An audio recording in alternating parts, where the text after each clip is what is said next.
سلام عليكم طبتم مباركة طيبة.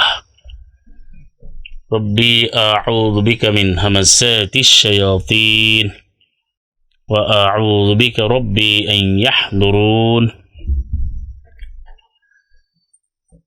بسم الله الرحمن الرحيم.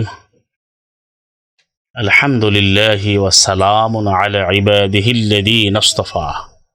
رب اشرح لي صدري ويسر لي أمري واحلل عقدة من লিসানি ইয়াফকাহু কওলি। সম্মানিত মুসলিম ভাই বোনেরা, সুপ্রিয় দর্শক শ্রোতা, আপনাদের ইউটিউব চ্যানেল কোরআন বেসড সলিউশনস কর্তৃক আয়োজিত আল কোরআন ভিত্তিক আলোচনা অনুষ্ঠানে আপনাদের প্রশ্ন আল কোরআন উত্তর এই পর্বে আজকের প্রশ্ন, সহজভাবে সাবলীলভাবে আল কোরআন কিভাবে আমরা অনুধাবন করব, সর্বোত্তম পন্থায় সর্বোৎকৃষ্টভাবে আল কোরআন উল হাকিম অনুধাবনের বা বোঝার পদ্ধতি কি।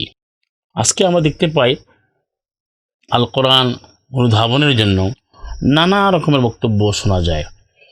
যেমন বলা হয় যে আল কোরআন বুঝতে অসংখ্য মানবরচিত তাফসির পড়তে হবে, বিভিন্ন মনীষীর কথা পড়তে হবে, মতামত পড়তে হবে, রেওয়ায়াত দেরায়াতের জ্ঞান থাকতে হবে এবং বিভিন্ন যারা কমেন্ট্রি দিয়েছেন বা ইন্টারপ্রিটেশন দিয়েছেন তাদের মতো এক্সপ্লানেশন দিয়েছেন, এইভাবে তারা কোরআন বুঝতে হবে। এটা বিভিন্নভাবে প্রচারিত হচ্ছে।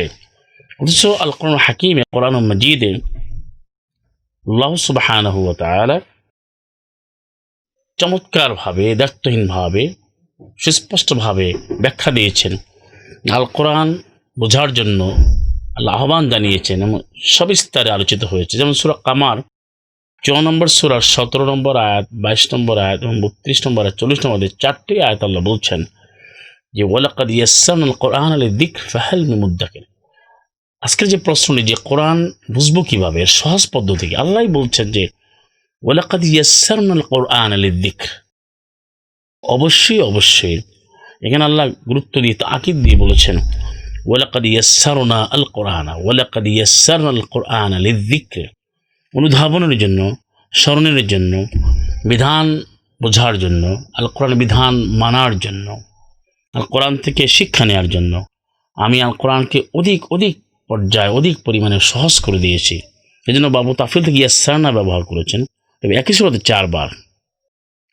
ফাহাল মিন মুদ্দাকির, কে আছে প্রস্তুত এখান থেকে শিক্ষা নেবে। মুদ্দাকির মানে কি, উপদেশ গ্রহণকারী বা আল কোরআনের আয়াত বিধান গ্রহণকারী কে আছে।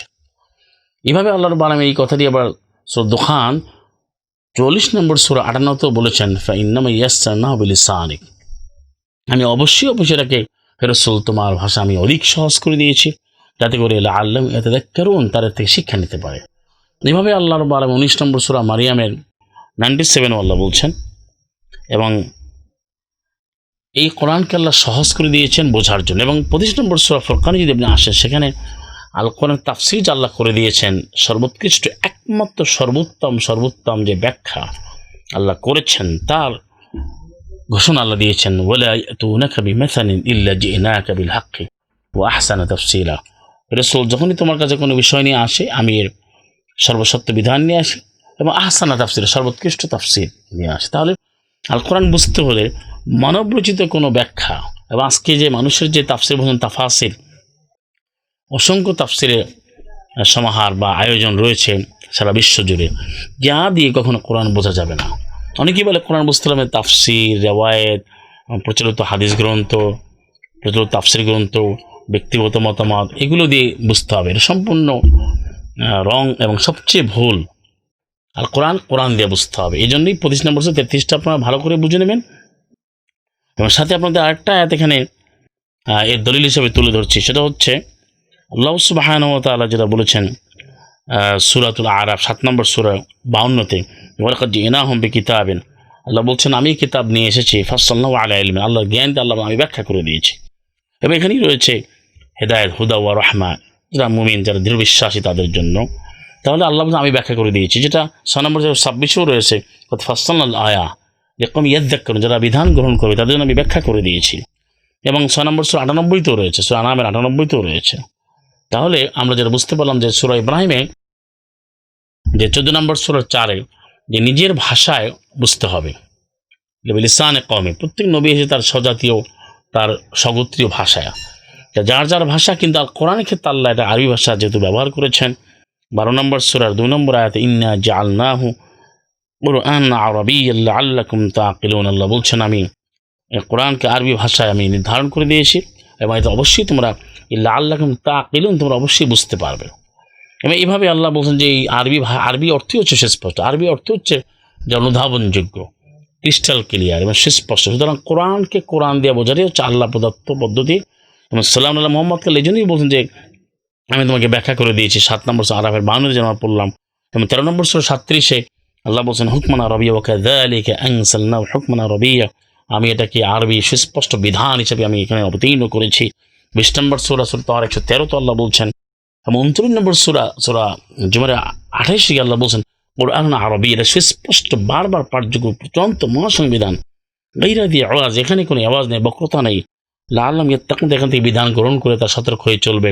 এবং 18 নম্বর সূরা কাহফের 1 নম্বর আয়াতে আল্লাহ বলছেন আলহামদুলিল্লাহিল্লাযী আনসালা আলা আবদিল কিতাব ওয়া লাম ইয়াজআল লাহু ইওয়াজা, সমস্ত হামদ আল্লাহর জন্য যিনি তার দাসের উপরে, তার বান্দার উপরে, সাল্লাল্লাহু মুহাম্মাদের উপরে সুস্পষ্ট কিতাব, বিধানে পরিপূর্ণ কিতাব অবতীর্ণ করেছেন, কোনো বক্রতা রাখেন। তার আসুন আল কোরআন সহজে বুঝতে হলে এখানে যে বিষয়গুলো দরকার, প্রথম হচ্ছে আল কোরআনের ভাষাটা আপনাকে জানতে হবে, আরবি ভাষাটা জানাটা আবশ্যক ফারিদা, যেটা 28 নম্বর সূরা 85 আল্লাহ বলছেন। 24 নম্বর সূরা 1 আল্লাহ বলছেন, এবং এইভাবে ভাষার ব্যবহার জানতে হবে এবং একটি আয়াতের তাদাব্বুর করতে হবে, যারা 47 নম্বর সূরা মুহাম্মদের 24 বলছেন আফালা ইয়াতাদাব্বারুনাল কুরআন আম আলা কুলুবিন আকফালুহা, তারা কোরআন নিয়ে কেন বারবার তারা গবেষণা করে না, গভীর অভিনিবেশ সহকারে, মনোযোগ সহকারে, তাদের অন্তরসমূহকে অসংখ্য তারা লেগে আছে। তাহলে আল কোরআন বুঝতে হলে মানব রচিত কোনো বক্তব্য দিয়ে, বই দিয়ে, তাদের লেখা দিয়ে, তাদের মতামত, স্কুল অফ থট, ওপিনিয়ন দিয়ে, তাদের ভিউ দিয়ে, তাদের কোনোভাবে কোরআন বোঝা যাবে না। আজকে পৃথিবীতে কোরআনকে কেন ঢেকে রাখা হয়েছে? মানুষের মতামতের চাপে এবং বিভিন্ন মানবীয়ত সেই ব্যাখ্যার কারণে সরাসরি যে আল কোরআন সুস্পষ্ট আল্লাহর যে ব্যাখ্যা হাসানা তাফসিরা, তা আজকে অবরুদ্ধ হয়ে আছে। সুতরাং সেটা বুঝতে হলে আপনাদেরকে সে আল কোরআনের সুস্পষ্ট আরবি ভাষা আল্লাহ বলছেন সেটা জানতে হবে, এর ব্যবহার জানতে হবে, এবং কোরআনের আয়াতে আয়াতে যে ব্যাখ্যা সে হাসানা তাফসিরা জানতে হবে।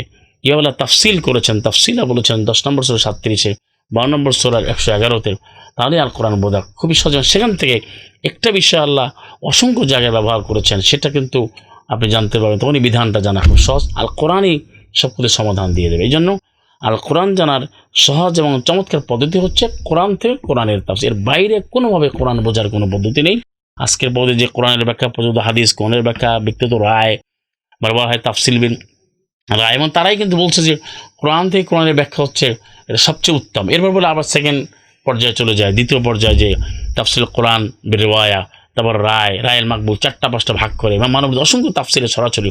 এই মানুষের মতামত দিয়ে কখনো কোরআন বোঝা যায় না। কোরআন বুঝতে হলে যে আল্লাহ যিনি নাজিল করেছেন সে আল্লাহ সুবহানাহু ওয়া তাআলা, তিনি কিন্তু কোরআনের ব্যাখ্যা শিক্ষা দিয়েছেন সাল্লাল্লাহু মুহাম্মদকে, যেটা সূরা আর-রহমান 55 নম্বর সূরা আপনি যদি প্রথম থেকে পড়েন, আর রহমান আল্লামাল কুরআন খালাকাল ইনসান আল্লামাহুল বায়ান, দয়ালু, সার্বিকভাবে দয়ালু, তিনি কোরআন শিক্ষা দিয়েছেন, ব্যাখ্যা শিক্ষা দিয়েছেন, মানব জাতিকে সৃষ্টি করেছেন। বায়ান মানে ব্যাখ্যা, যেটা 3-138 রয়েছে। 55 নম্বর সূরা কিয়ামার সেই 19 রয়েছে সুম্মিন আলিনা বায়ানা, এই কোরআনের ব্যাখ্যার দায়িত্বটা আমারই। তাহলে আল কোরআনের যে চমৎকার হাসানা তাফসীরের যে ব্যাখ্যা, কোরআন থেকে নিলেই কোরআন বোঝা সবচেয়ে চমৎকার পদ্ধতি। কিন্তু আজকে দেখা যায়, আমরা দেখতে পাই সারা বিশ্বে আল কোরআন ব্যাখ্যার ব্যাপারে কোরআন তো বোঝা যাবে না, এটার জন্য তো ওই ব্যাখ্যা সেই ব্যাখ্যা, মানবীদের সমস্ত ব্যাখ্যা ঝেড়ে ফেলে দিয়ে শুধুমাত্র আল্লাহর ব্যাখ্যা, যেই ব্যাখ্যাটা আল্লাহ সাল্লাল্লাহু মুহাম্মদের শিক্ষা দিয়েছেন সেটাই গ্রহণ করতে হবে, সেটাই হাসানা তাফসীরা। আপনাদের সকলে আহ্বান জানাবো এটা অনুধাবনের জন্য। ওয়া আখিরু দাওয়াহুম আলহামদুলিল্লাহি রাব্বিল আলামিন। সালামুন আলাইকুম, তিবতুম মুবারাকাতুন তাইয়্যিবাহ।